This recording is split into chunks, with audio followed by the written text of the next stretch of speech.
Hi guys, so I'm going to try something new here. I'm going to do a screen capture video just to illustrate this process of how to create a new group or new variables from pre-existing variables.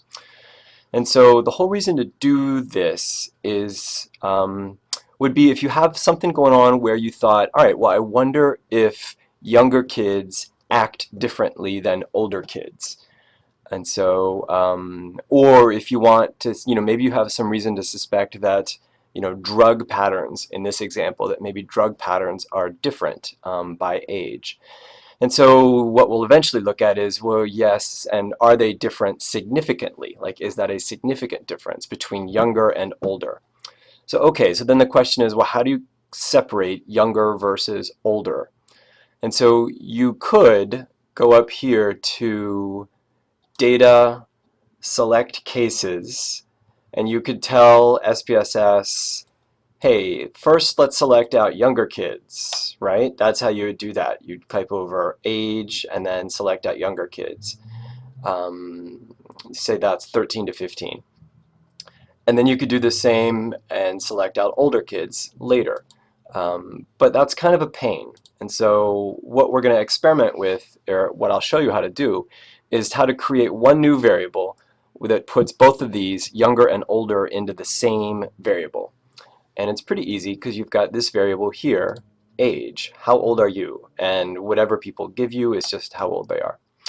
So we're going to transform this variable into something with different variables. I'm sorry, with different categories, okay? So I'm going to go to transform, recode into different variables. Always do that, never recode into the same variable, because this would actually make you lose your existing data. So recode into a different variable. So then SPSS asks, okay, well, what variable do you want to recode? I want to recode age. I need to come up with some new name for this. I'll come up with an incredibly uncreative age recoded. I know, pretty unexciting. So my label, are you younger or older? And actually, might as well specify 13 to 15 or older, which was, what did I say, 16 to 19. Okay, cool. So that is what I'm doing. I'm creating a new variable. Are you younger or older? I click change. So then I have to tell SPSS, well, what is an old value and what's a new value? So for this, I could do this one by one. I could say if you are 13, then your new value is going to be 1, add. If you're 14, your new value is going to be 1, add. Blah, blah, blah. And then, 15, what did I say, 13, 14, or 15? Okay, so, and then 16, 17, and 18 would all be 2's there. However, if you look, there's this fancy button over here called range. So I'm going to say if you are 13 through 15, your new value will be 1. And then if you are 16 through 19, your new value is 2. Bingo. Okay. It's often a good practice in case you have some stuff, if it's a large data set and you're not sure if you have random other things, like if it's been cleaned yet or anything, then you can do this. All other values make system missing, all right? Which will just tell SPSS to ignore anything that's not in your age categories. Continue, and then OK. And then it tells me, yep, this got done, but I don't really need this output window, so I'll close that. And then if you want, you should go ahead and look at your, actually not even if you want, go to your variable view and then check to make sure that your age really did get recoded, okay? Make your decimal places 0 if they're not already. I made my decimal places in here default 0 because it's obnoxious having decimal places and it's easy to fix. And then are you younger or older? That's there. So the one thing I still have yet to do is this. I need to tell SPSS what the values are. That 1 actually equals younger,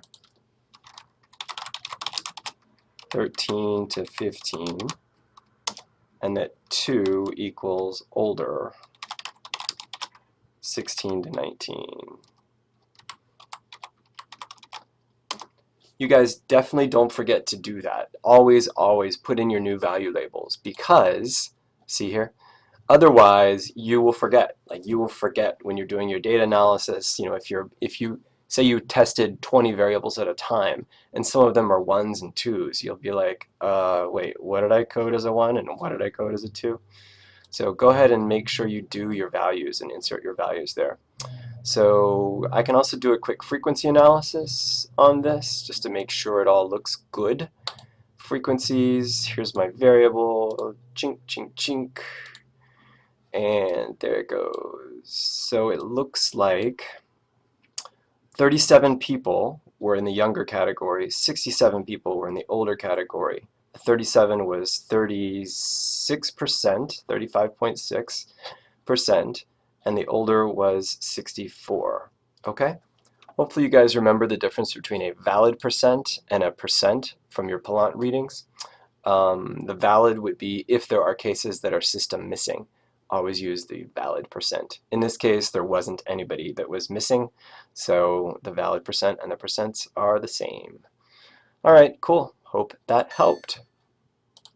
All right, bye.